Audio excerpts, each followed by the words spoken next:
Hi, welcome back to the workshop. So I got the engine back in the car and I cranked it over just to test the starter, and it cranked and it had spark, but then the starter stopped working and I couldn't figure out why. I thought, did I burn the starter out? I barely cranked it more than a few times. And so I started looking into it, and the manual, the shop manual says, to diagnose a bad starter, you unplug this harness. This is the harness that goes from the battery junction block down to the starter. So this is the starter wire here. And then you've got the solenoid is the purple, and you've got the ignition, which is the yellow.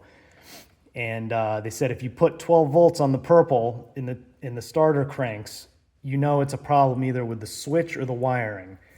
So I was like, all right, well, let's go take apart the switch and take a look.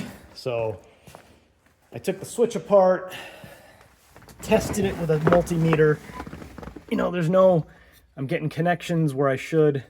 When you turn the key to start, the solenoid for the terminal for the solenoid goes live. So I knew that was okay. So I started testing the wires. And long story short, basically I put my ohm meter on and I measured from the terminal in the wiring harness for the switch down to the spot where it comes out of the firewall. I don't know if you can see it. It's kind of buried down there, but there's a there it is. There's a connector, body connector. I unplugged that and I found, because you can't trace it, all the wires are wrapped up, but I found out which pin the purple wire goes to in that connector and validated that the ohm meter could test the connection between here and there. So that's good from here to there. But then when I hooked up to the pin on that and the wire that comes out in the dash, I got nothing. And the ohm meter was showing between like 300 ohms and 800 ohms, which is like a ton of resistance. So that means, to me, there's a bad connection in there. I don't know why. You can't see the wire under the dash because it's all wrapped up in wiring harness tape.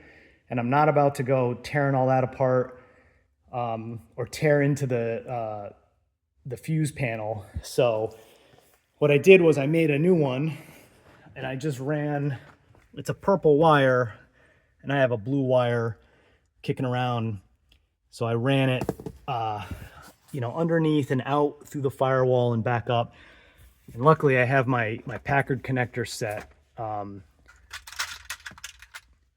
So these are what are in the original cables.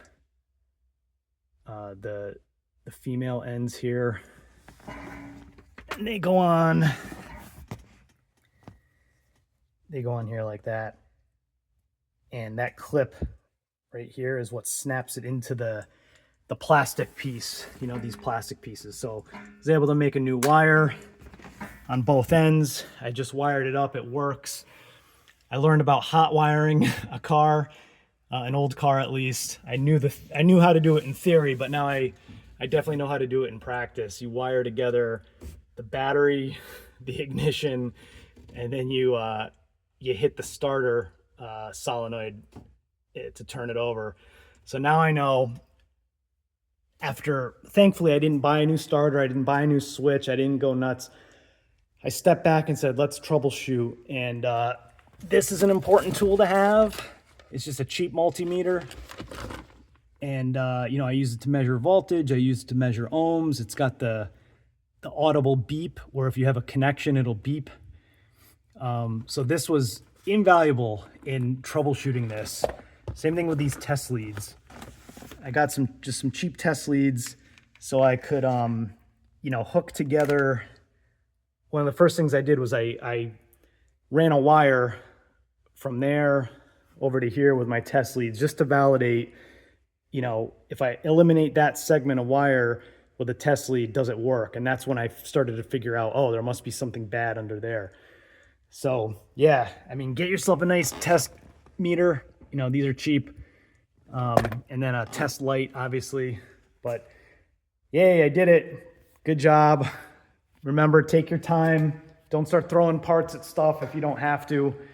Because I almost took the starter out, which is not difficult. It's just kind of a pain. You got to get under there and have like a third elbow to get your hand under the terminals. But yeah, that was a pain, but it was rewarding. I learned a lot. So until next time.